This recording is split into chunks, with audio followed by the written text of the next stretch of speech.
আসসালামু আলাইকুম ওৰহমাতুল্লাহি ওবাৰাকাতুহু। আপোনালোকৰ ওপৰত আল্লাহৰ ৰহমত বৰকত আৰু শান্তি বৰ্ষিত হওক। আউযুবিল্লাহি মিনাশ শাইতানিৰ ৰাজিম।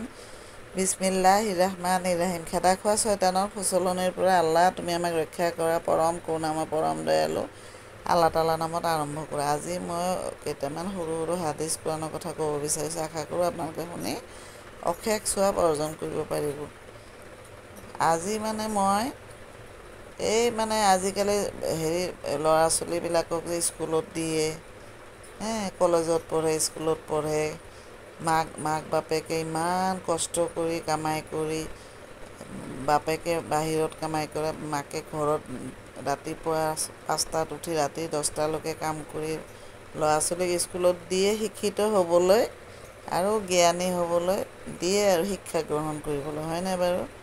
কিন্তু ল'ৰা ছোৱালীবিলাকে কি কৰে, যেতিয়া সৰু থাকে তেতিয়া মাক বাপেকক ভালেই কথা শুনে, কিন্তু যেতিয়া অলপ ডাঙৰ হয় আৰু ধৰক মেট্ৰিক পাছ কৰিলে আৰু তেতিয়া ল'ৰা ছোৱালীয়েহে মাক বাপেকক শিকায়। মাক বাপেকে একোৱেই নাজানে বোলে, বুজি পাইছে? ল'ৰা বা ছোৱালীবিলাকে কি কৰে, সিহঁতে ৰিলেশ্যনত থাকে।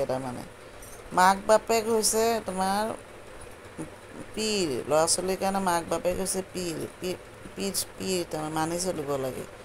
অলৱেজ অবে ইয়ৰ পেৰেণ্টছ। কিন্তু কি কৰে, মাক বাপেকক একো সন্মান নকৰে, মাক বাপেকৰ কথা নুশুনে, সিহঁতে ডাঙৰ মানুহ হৈ গৈছে আৰু উল্টা মাক বাপেকেহে সিহঁতৰ কথা শুনিব লাগে। এনেকুৱা আজিকালি ল'ৰা ছোৱালীবিলাক এনেকুৱা হৈছে। আমি কিন্তু তেনেকুৱা নাছিলোঁ। আমি আব্বা মাৰ যি কৈছে তাকে আমি শুনিছোঁ আৰু শহুৰ শাহু বিয়া হৈ আহি শহুৰ শাহুক আব্বা মাতকৈ বেছি মৰম কৰিছোঁ। সেইকাৰণে আল্লাহে আমাক ভাল পাব, আল্লাহৰ কথামতে চলোঁ। আৰু আজিকালি ল'ৰা ছোৱালীবিলাকে মেট্ৰিক পাছ কৰাৰ পিছত যুৱক হয়, গাভৰু হয়, ছোৱালী আৰু ল'ৰা হয় তোমাৰ ডেকা, সিহঁতে কি কৰে, ৰিলেশ্যনত থাকে। ৰিলেশ্যন বুজি পাইছে? সম্পৰ্ক।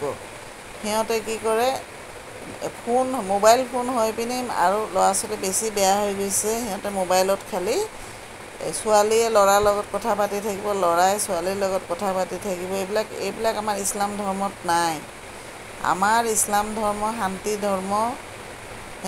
ল'ৰা ছোৱালী বিয়াৰ বয়স হ'ব, তাৰপিছত বিয়া কৰাই দিব কৈছে। কেতিয়া চাকৰি হ'ব, কেতিয়া বিজনেছ হ'ব সেইটো কথা নহয়, বিয়াৰ বয়স এটা আছে। ল'ৰাৰ বিয়াৰ বয়স আছে, ছোৱালীৰ বিয়াৰ বয়স আছে। তেতিয়া ছোৱালীক বিয়া দিয়াৰ সময়ত গাৰ্জেনে ভাল ল'ৰা এটা চাব। সেইটো ছোৱালীজনীয়ে ভাল ল'ৰা এটা চাব। সেইটো ছোৱালীজনীয়ে জোৰ জবৰদস্তি পচন্দ কৰাব নালাগিব। ল'ৰাটোকো জোৰ জবৰদস্তি ছোৱালী পচন্দ কৰাব নালাগিব, ছোৱালীজনীকো জোৰ জবৰদস্তি ল'ৰা পচন্দ কৰাব নালাগিব। পচন্দটো বিয়াটো আল্লাহৰ হাতত, জন্ম মৃত্যু বিবাহ আল্লাহৰ হাতত। পচন্দটো এটা ল'ৰাই এটা ছোৱালীক এক নজৰতে পচন্দ কৰিলে সেইটো আল্লাহে কৰি দিয়ে, নিজে নকৰে নহয়। এই ভালোবাসা বা লাভ বা ভাল পোৱা এইবিলাক নহয়, আল্লাহৰ তৰফৰ পৰা হয়। এটা ল'ৰাই এটা ছোৱালীক এবাৰ চায়ে পচন্দ হৈ গ'ল, দেখাত কিন্তু ধুনীয়া নহয়, তথাপি পচন্দ হৈ গ'ল। তেতিয়াহ'লে আল্লাহে দুটাৰ মন মিলাই দিলে।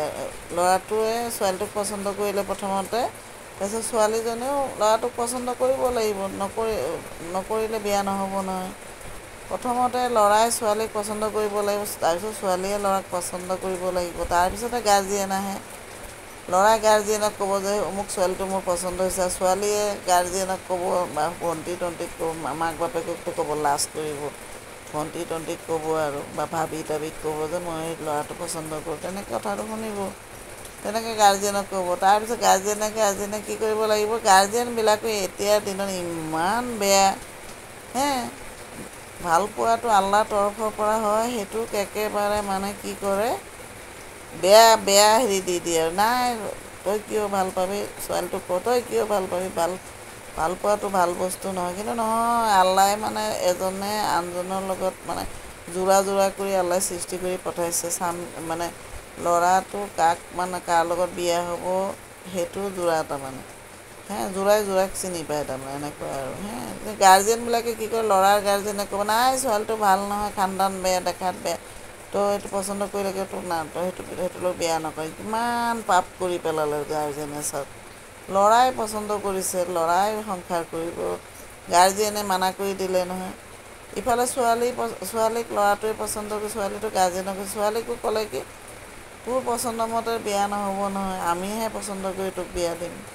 দিলে আৰু ছোৱালীটোৰ মনটো বেয়া কৰি পিনি এতিয়া ছোৱালীয়ে কি কৰিব আৰু ছোৱালীয়ে আৰু উপায় নাপায়, মাক বাপেকে জোৰ জবৰদস্তি য'ত বিয়া দিয়ে তাতে বিয়া এইবিলাকক বিয়া বুলি নকয়, বুজি পাইছে? মেৰিজ বুলি নকয়, এইবিলাক মেৰিজ নহয়, এইবিলাক বিবাহ নহয়।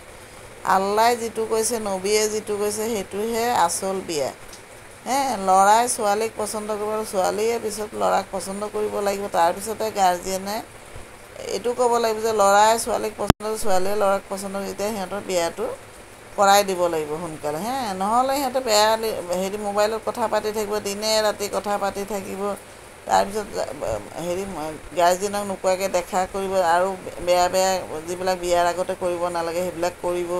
তেতিয়া কি হ'ব, ল'ৰাটোতো দুজখত যাবই, ল'ৰাৰ মাক বাপেকো যাব, ছোৱালীওতো যাবই, ছোৱালীৰ মাক বাপেকো দুজখত যাব, বুজি পাইছে? এইবিলাক আমাৰ কোৰাণ চৰীফ নপঢ়াৰ কাৰণে এইবিলাক মানুহ চব মূৰ্খ হৈ আছে, হাদিছ নপঢ়াৰ কাৰণে, আৰু মনেৰে যিটো ভাবে সেইটোৱে কৰে আৰু নিজৰ ইচ্ছামতে এইবিলাক কৰি থাকে কাৰণে এতিয়া দুুনীয়াখন অশান্তিৰ ঠাই হৈ পৰিছে, বুজি পাইছে?